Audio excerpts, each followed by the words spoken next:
Suddenly I'm rearranging everything inside. Unrelenting, reinventing spaces in my life.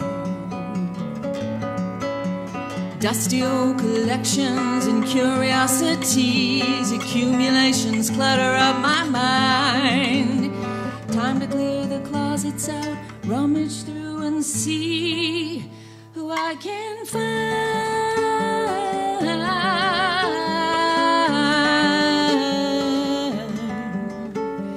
Woke up just this morning, I could see a new design. Room for possibilities and even room for some mistakes of mine. Time to build some brand new walls and tear some others down. Time to let some old stuff go and move some things around. Cracking open windows that have long been painted shut, splashing color on these walls of beige. Throwing open folded arms and reaching out to turn a brand new page.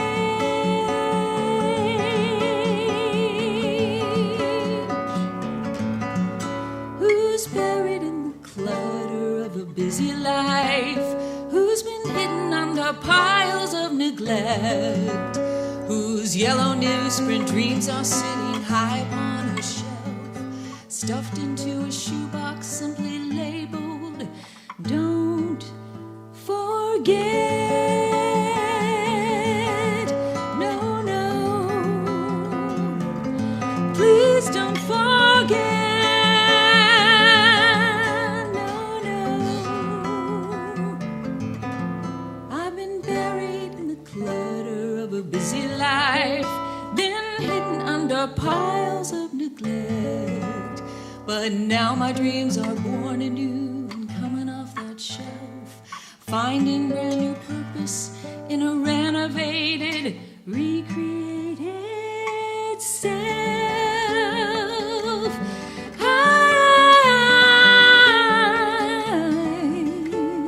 woke up just this morning with another point of view, another way to see a world I thought I always knew. Suddenly I'm rearranging everything inside.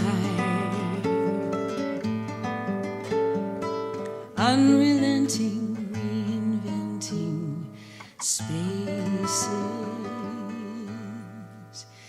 in my life.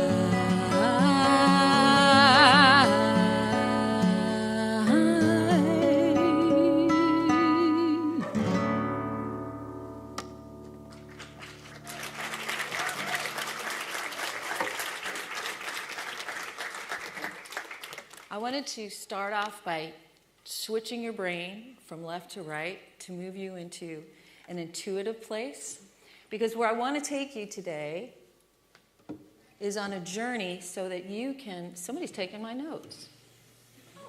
That might be me. Journey to find me. Oh, thank you. I take it all.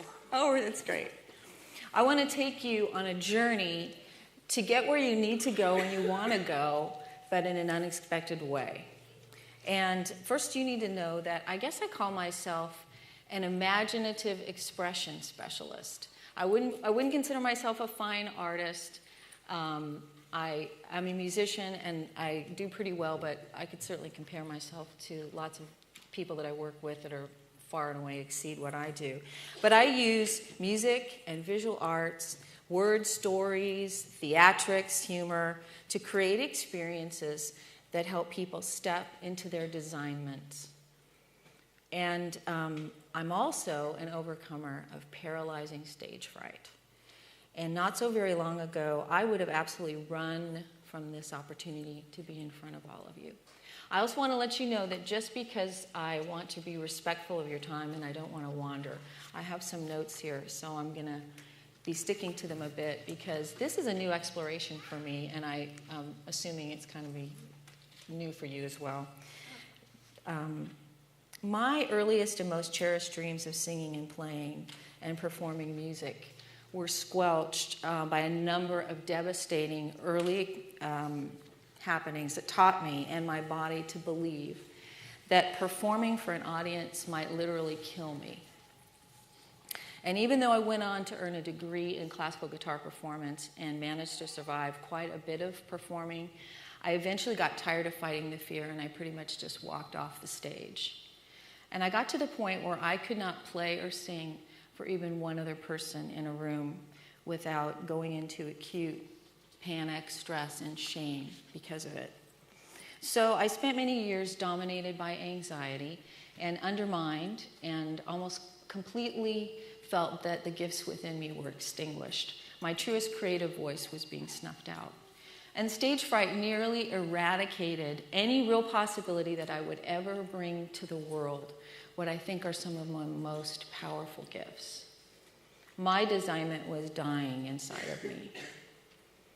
You know, my story's a bit too long to recount today, but you know, one of the things I'm hoping is that afterwards you'll want to connect a bit and you can come up and we can sort of do the email exchange and so forth so that I can tell you more along the way about what I'm learning and what I've been through, because I think that the power of story we learn over and over again is really super transformative. So I'd like to tell you more about that.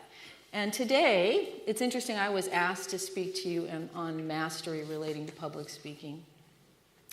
And I think that's interesting because my fastball is dealing with fear and anxiety. And apparently, it's still true that the number one fear that people have is not death, but public speaking. How many of you would feel that? Okay. I think that's kind of whacked when you deal with that in terms of an idea that death would be less threatening than standing up and doing what I'm doing right now. But that's because we can experience anxiety and fear so viscerally it overwhelms you. It's like being in love and on crack cocaine at the same time, right? You know. So, you know, to be honest, I just got to tell you, I don't consider myself an expert at teaching you how to public speak. But I am an expert on overcoming fear and encouraging other people to do the same. Otherwise, I wouldn't be standing here right now. And I'm an expert at accepting my weakness and my vulnerability. In fact, I've learned that probably my greatest strength is my vulnerability, and you're going to see a lot of it up here today. So, you know, hopefully that'll be an encouragement to you to embrace your own. And I am an expert in embracing my own storied history and unique and very imperfect voice. And for our purposes today, I want to help you embrace the power of your story and your imperfect voice. Because when it comes to stage presence and public speaking, your ability to step fully into your own story and embrace your own vulnerability and the beauty of that vulnerability is absolutely core in bringing your most powerful and authentic expressions to the world. And I could give you a series of public speaking points. In fact, I Googled some really good ones, but I thought you could do exactly the same thing, couldn't you? You could just go to Toastmaster.com. That would be awesome. You get the 5 Ps for perfect presenting. You know, we could talk about that. But honestly, I learned some things about what it takes to change. And my giving you a series of points isn't going to do that for you. Although, I promise that I will give you some ideas at the end. And here's the deal. If I give you points or pointers, even if they're fantastic, you will most likely walk out of here with a list of to-dos, but not very much dynamic change or forward movement in your public speaking. And this is because you have already been outvoted. On some level, your brain, right this minute, has already made assessments about this session, what you think you're going to get out of it, and what you're capable of, and what your chances of success are, and it's already projected your likely outcome inside your head. This is because your lovingly and meticulously designed brain has scooped up everything you've ever experienced relating to public speaking and stage presence, and things like sales, and social media, and leadership, and risk, and blonde singers, and recorded what you think and how you feel about those things. And today, within milliseconds, your brain has reached into your non-conscious mind, recalling all of your related past experiences, and it is already communicating with your body and alerting you to potential risks and dangers and failures.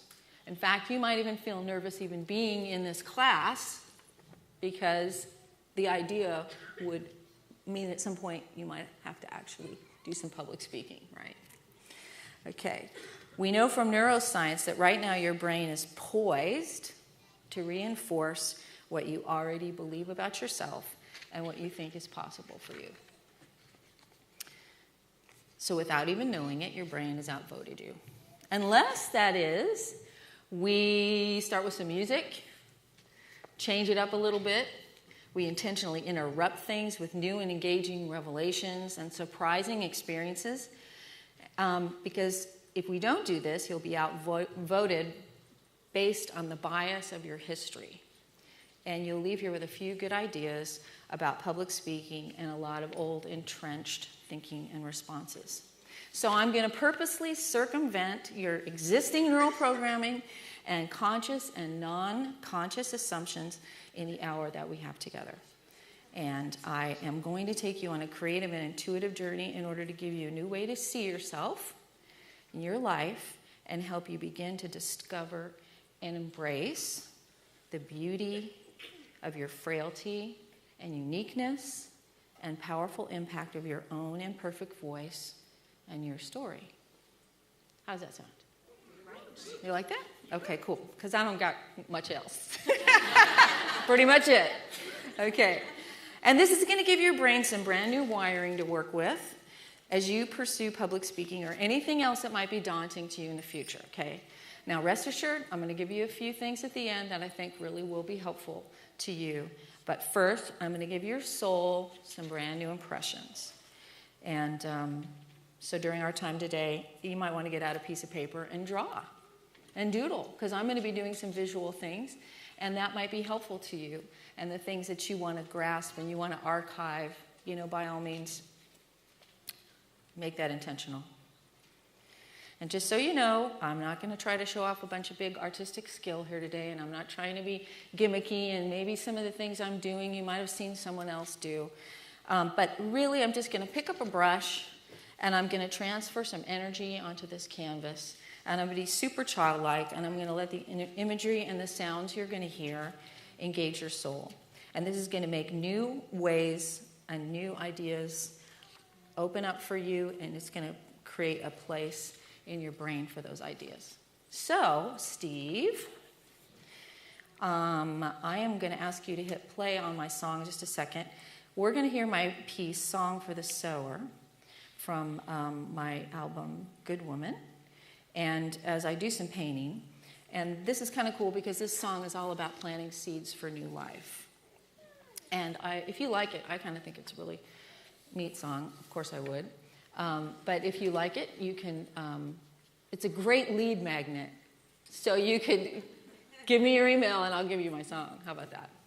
Anyway. So let's just see what happens.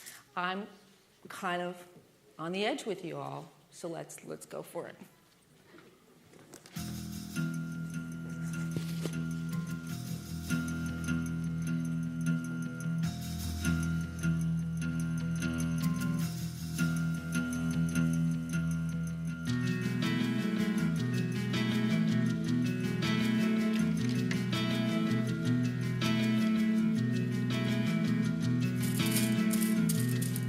Alone on a hill in the waning sunlight, sowing the seed of their tears, tilling the soil of bitter affliction, they bury their dream held so dear.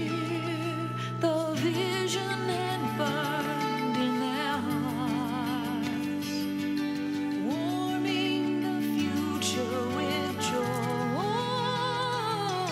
but now it lay cold in the ground, chilling the air with its silence.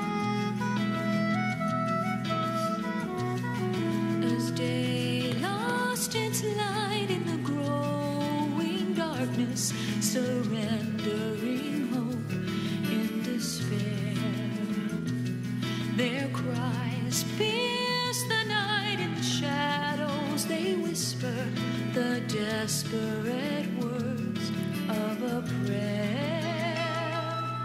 Long lay the ground deathly still, no sign of a harvest to come. Barren and empty the field, a promise now cruelly broken.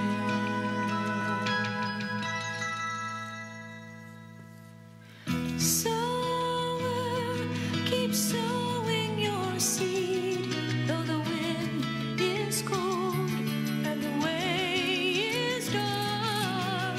Dreamer, keep tilling your field, for the harvest lies in your heart.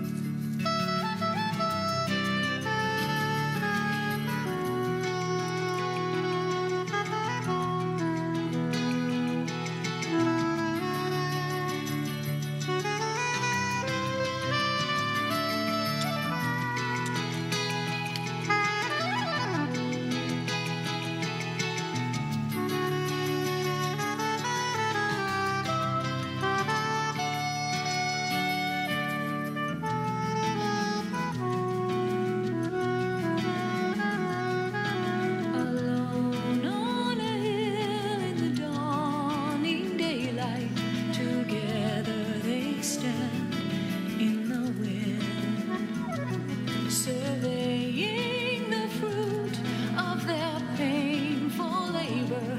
Their joy springs alive once again. Ripening hope fills the field. Their harvest grows cold in the light, bursting with life from the seed, once watered with tears through the night. Sower, keep sowing your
seek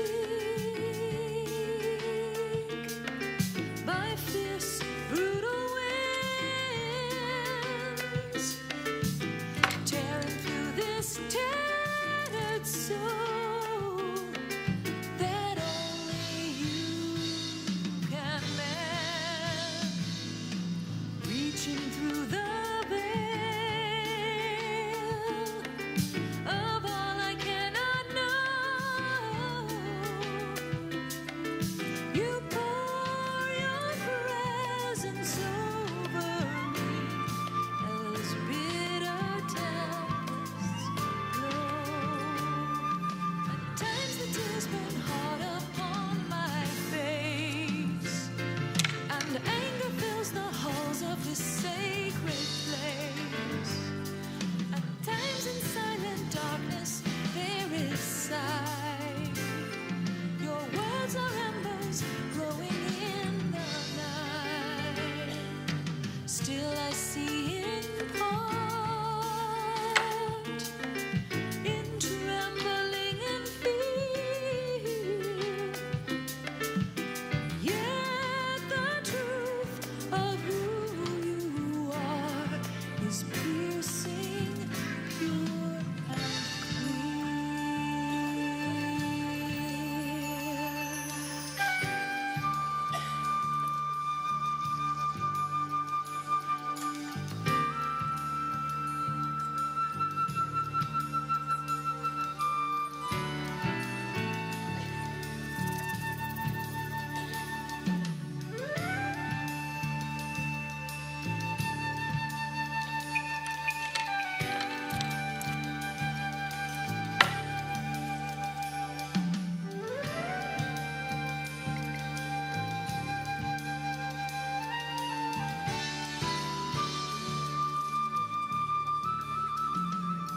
At times the tears burn hard upon my face, and anger fills the halls of this sacred place. At times in silent darkness there is sight. Your words are embers glowing in the night. So in you I find what no one else can give. The breath I breathe, the song I sing, the very life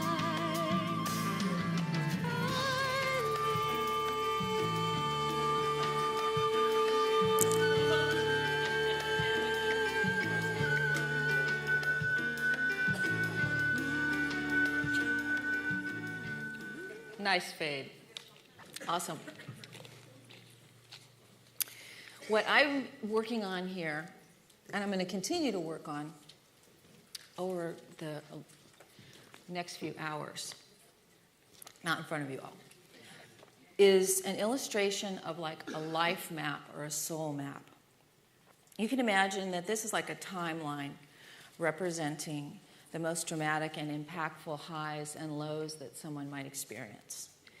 And this reminds me here of the compelling waves of emotion that we experience on a daily basis. On the surface, we experience these swirling feelings of hope and joy and love and passion as we encounter the ups and downs of life here.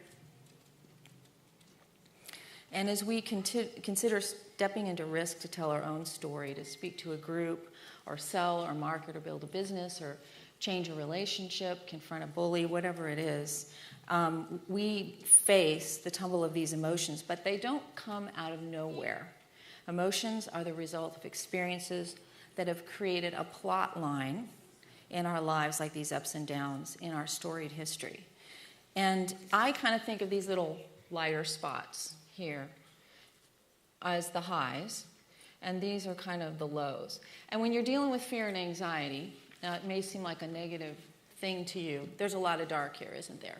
When you're dealing with fear and anxiety, these tend to dominate. You can have a lot of positive in your life, but when you're overcome with something that's really kind of got you by the throat, it really does impinge down into where you live and affect the emotional experience that you have and the kinds of feelings that are churned up on a daily basis. So like these might be the joy, the purpose, the laughter, the value, the vision that shape your or my sense of possibility. And these might be the moments of pain and trauma, betrayal, failure, danger, shame, that shape our sense of being constrained from doing what we like to do, limited, defeated, or feeling valueless.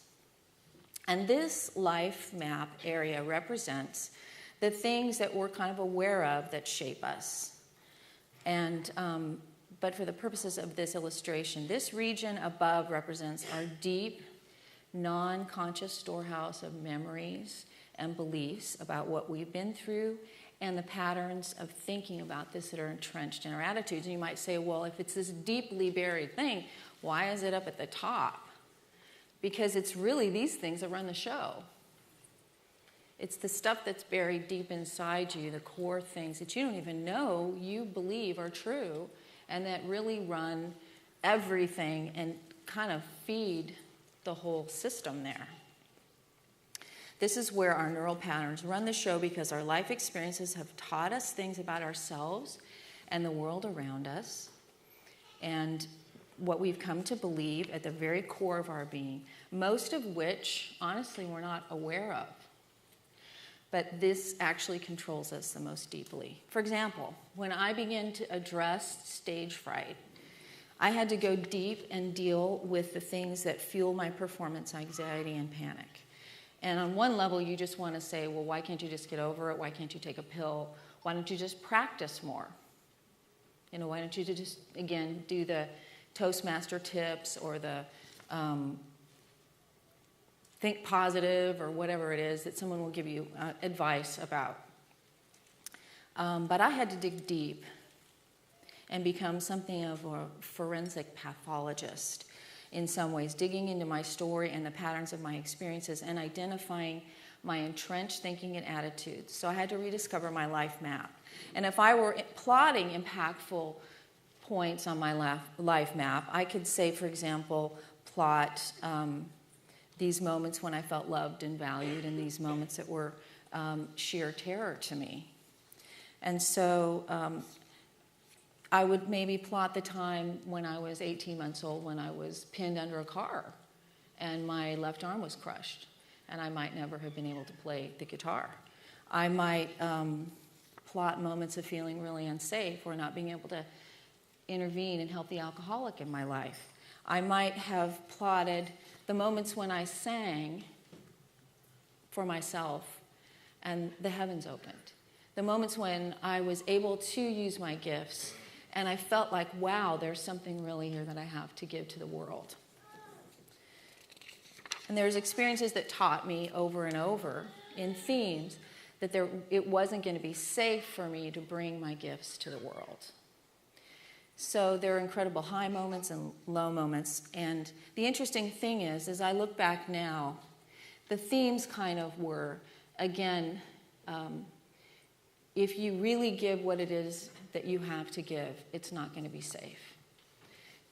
And then there were the moments when I knew that what I wanted to do more than anything else was give the gift that was in my heart. So I see that there were seeds kind of sown into the midst of my life map right here. In my cases, I sought freedom from stage fright. I discovered that even though there were many good and positive experiences in my life, these pain points with their razor edges were dominating the way that I lived. I discovered that these were like powerful monuments to pain. And they taught me to believe, among other things, that I couldn't trust my body or my brain under pressure, and that performing might literally kill me. Because you see, your body is designed to protect you. And so it learns really quickly, because your brain is like the hard wiring, and your mind is like software. And your brain pays attention to everything that you think and where you're going and what you've been alerted to as a danger. And so your brain takes all that in and immediately scans every circumstance to find out how you might be in danger, and then your body reacts to protect you. And so I had enough experiences like the blank outs in the piano recitals where I would just all of a sudden forget everything. 'Cause how many of you are freaked out at the thought of getting up in front of an audience like blanking, right? Or having nothing to say? Well, it's something that is a powerful experience. And if you don't understand what's happening in your body and you don't understand how your body's actually trying to support you, it can be terrifying, and you can feel like your body's your enemy. And you can feel like it's not going to be there for you and that you never will get over that. But what I discovered was that my body was actually trying to support what I believed. And so then I had to go deeper and figure out what that was and figure out what messages I had picked up and learned from the experiences that I had. And so over time, though, when it was unexamined, I kind of began to believe more and more that I would never really be free to bring my music to the world. And I came up with another powerful set of emotional ideas, like I'm just a wannabe. I'm a poser. I can't do this. Or you might think, I'll never be able to tell my story. I'll never have a business this size. I will never be able to give a compelling sales pitch. I won't be able to gather a group of people around me and lead them. And I really had come to believe that I would be deeply ashamed if I ever took center stage. And I'd be exposed as a poser, or worse, a terminal amateur. Who wants to be an amateur at the thing you love the most, right? Do you find sometimes that your stress and anxiety levels go up when you're doing something you're passionate about? Because you love it so much, it matters so much to you, you don't want to be bad at it. Does anybody relate to that?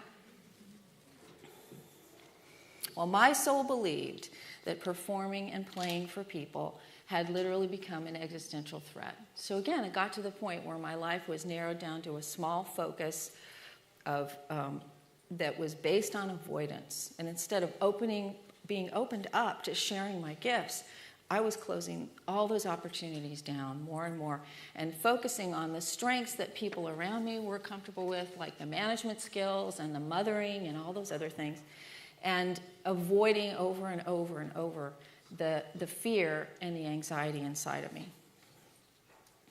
Intense experiences create dominant memories that are quite literally stored in your cells, and they create thick neural networks in your brain that work together with your body's programs to keep you safe.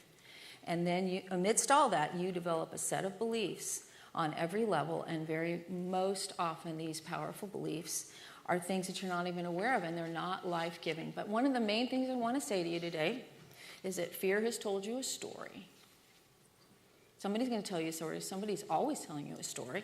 And fear has told you a story. And this story and the degree to which you believe that the fear story is true interferes with your purpose and your calling. And this will always undermine your ability to embrace your story and your voice.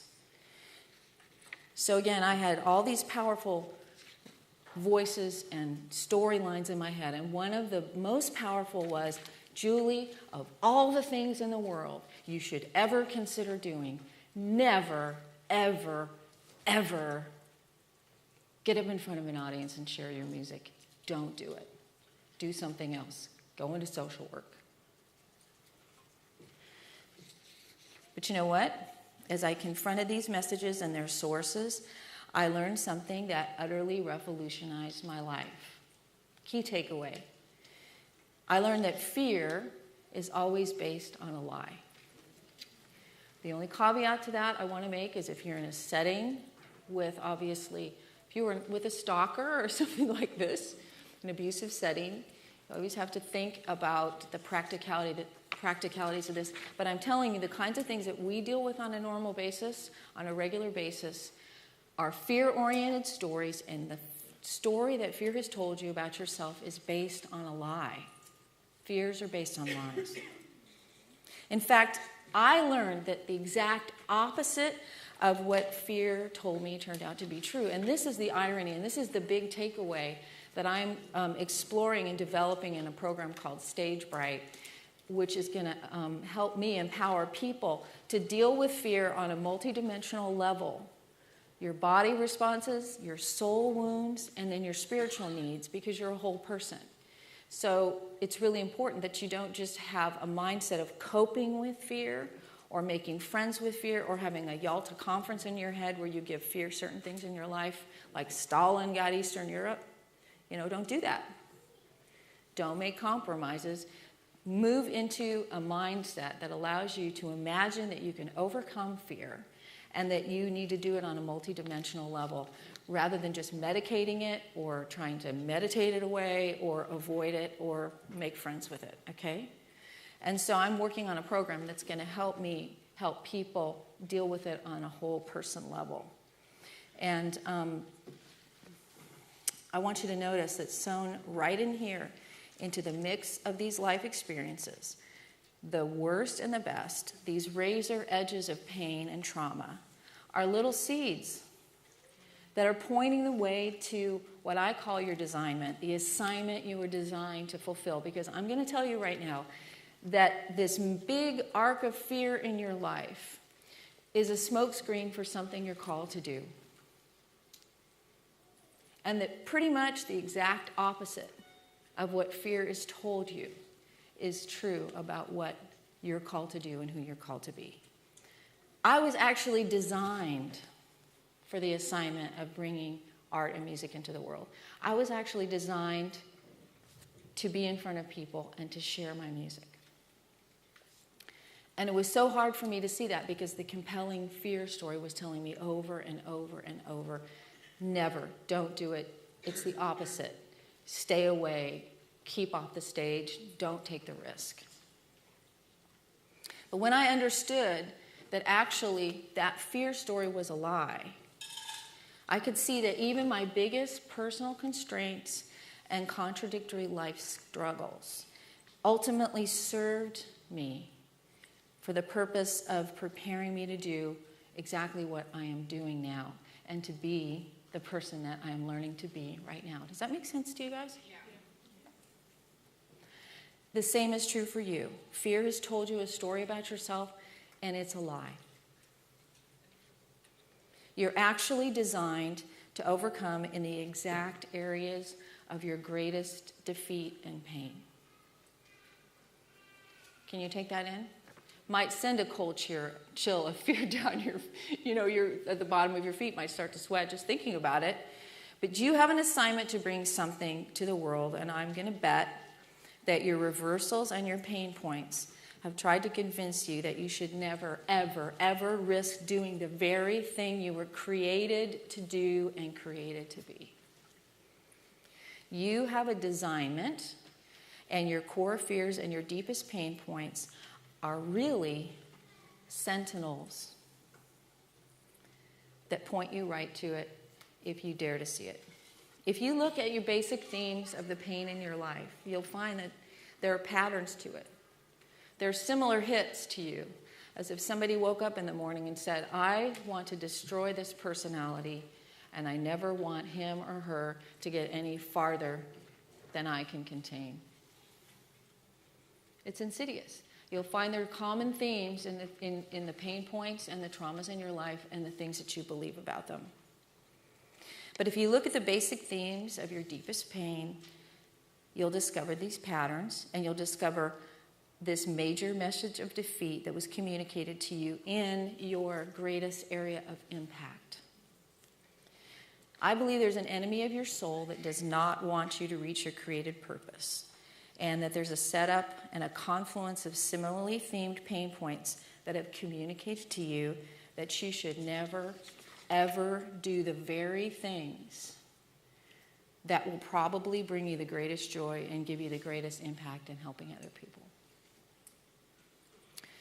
But your loving designer has sown seeds of designment throughout your story with its dramatic ups and downs and epic failures and successes.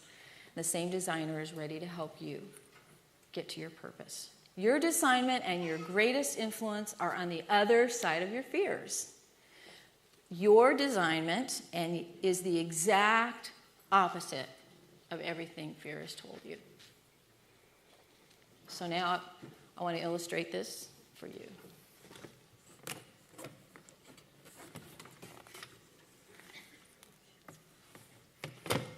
Your pain points are actually pointing you right to the heart of something big you have to do in the world. And once you see it, you can partner with it. Once you see that you have a song to sing and a gift to give and a business to build and a speech that's important and something to say and something to stop, you're going to find that, and I'm going to play with this later because just like an artist is going to perfect and work, most of my paintings take weeks to do, so this is kind of hard for me to even put this out here for you. But you'll see that these pain points are actually pointing you to something that you need to see. And once you get the big picture, once I understood, wait a minute, what if I'm supposed to sing? What if I'm supposed to risk? What if I'm supposed to be in front of lots of people? And that actually I have those gifts. Then I began to partner with that designment and start to fill it in and refine it and work on it. Does that make any sense to you? And just like I'm going to keep working on this painting today, because I can see a bigger picture, you can partner with your purpose once you discern the lies you've believed and the possibilities that lie beyond them. Now, I'm going to take a deeper dive into this tomorrow at the prayer breakfast, because there are some things you can absolutely know for sure 110% about your designment. And I want to be able to share those with you. So if you have a chance, I encourage you to get up early and we'll have some really inspirational time. I'm going to share a little bit more music and I'm going to give you some specifics to nail this down. Like you could walk around and go, what is a designment and what does that mean and what could I know about that? There are things you can absolutely know about it. But my point today is this. The more you can see the purpose of your story hidden in the midst of your pain, the more you can embrace your own unique and perfect voice and the value of what you were designed to do. And then you'll be able to present your ideas with confidence. Your life makes perfect sense when you understand that you were lovingly and created and designed for an assignment that only you in all the universe can fulfill. And this assignment will require your all and your total surrender. Your pain has a purpose and your life has eternal value and meaning. So now that I've engaged your brain and I've frustrated my own because I want to fix this and make it look so much better, I'm going to tell you a few things that I think will help you with your public presentations. Is this resonating with any of you guys at all? Because in the end, being a compelling speaker, and maybe I haven't even been one today, but I've had your attention and we've had an interaction. And that can be enough. But being a compelling public speaker means that you can step fully into wherever you are at any given time and say something that sort of just demands that people need to hear it. And so, a few simple points. Your story matters. You have a purpose and a job to do that only you can do. And you have a sphere of influence and blessing that no one else in the whole universe will ever have the same way you will. And, number two, related to any skill, but public speaking is a good one to think about. You currently have exactly what you need to take the next step. You can step forward into the very next arena of exposure like I did right now, never having done anything like this before for an audience. I'm taking a next step in all of its glorious imperfection, okay? There is a risk that is ripe for you to pick. And I'll give you an example. When I started to overcome stage fright, I read a lot about it, and I started to educate myself about what was going on in my body and how other people dealt with it. And so I realized that I was going to need to learn to train my body how to deal with an adrenalized state. And so I started going and playing in old folks' homes.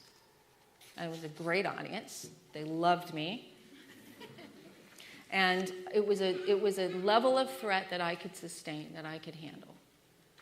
And I got to the point where, remember, there was a time when I couldn't play for one other person in a room.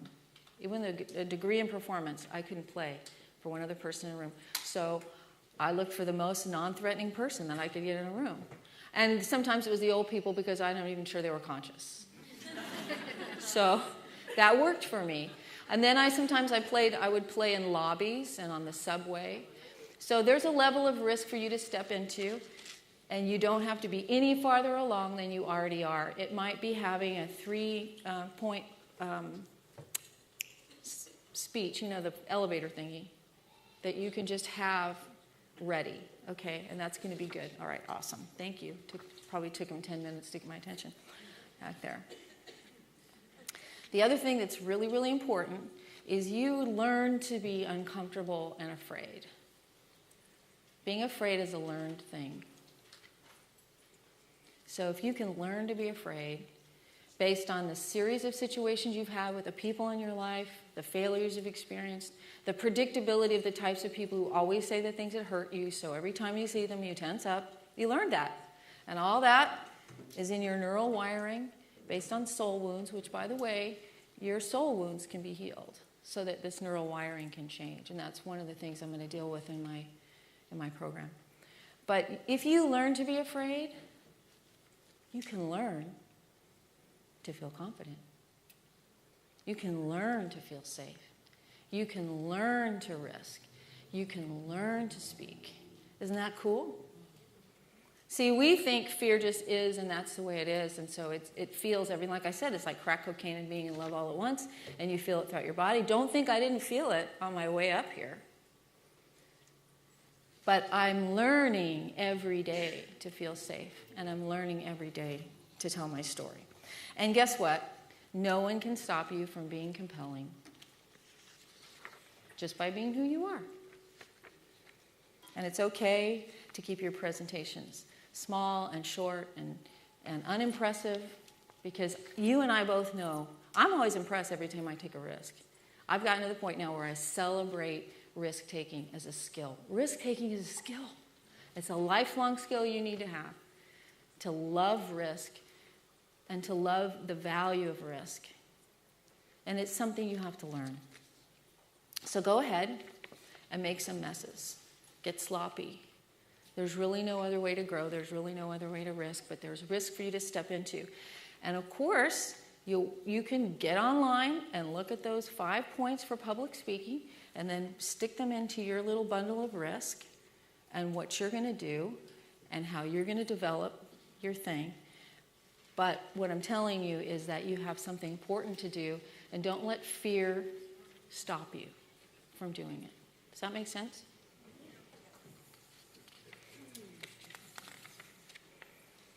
Ultimately, stage presence is the ability to be comfortable in your own story and embracing your own risk and your own imperfect voice. So I think I have just enough time to sing one last song called Beyond Every Fear. And it's not easy to play, so I'm stepping into some risk.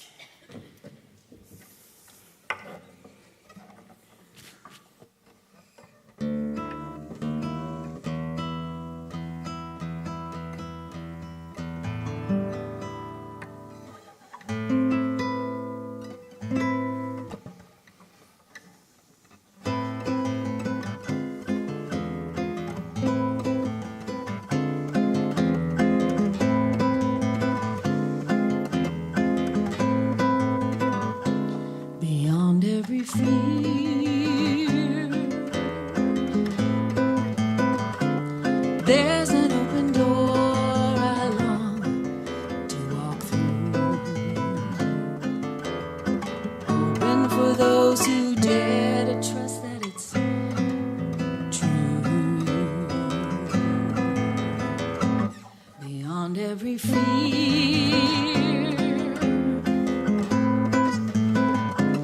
there's another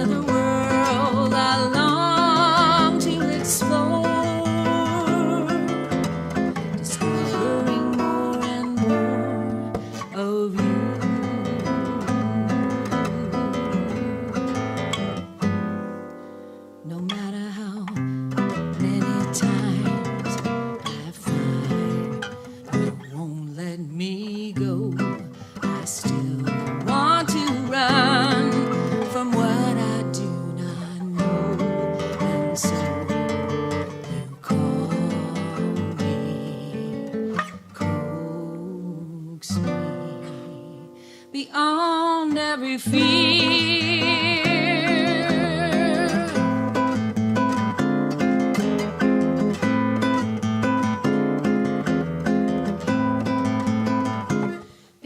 every loss,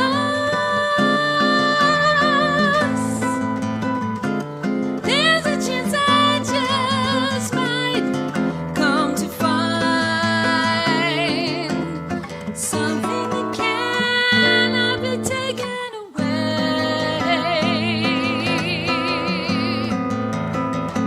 Beyond every stain, every step of shame I try to conceal. Even more real than this is your love.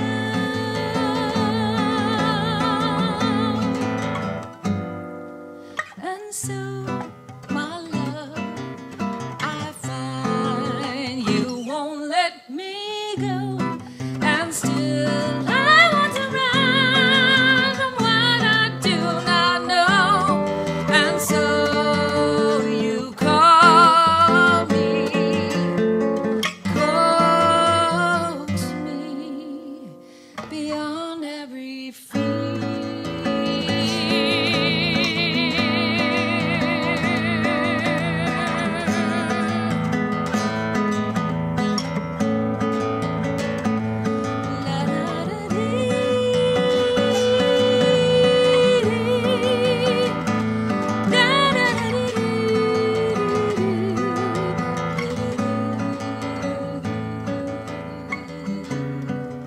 So I'll take the chance and follow through the shadowlands and find you beyond every fear.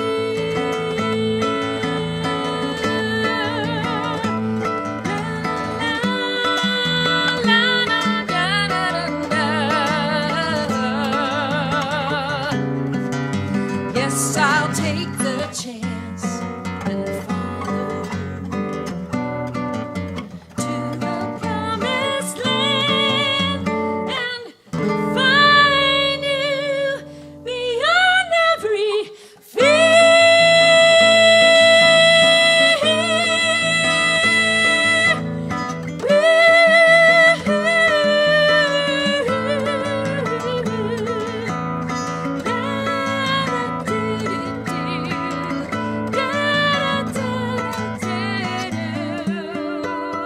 I'll find you beyond every fear.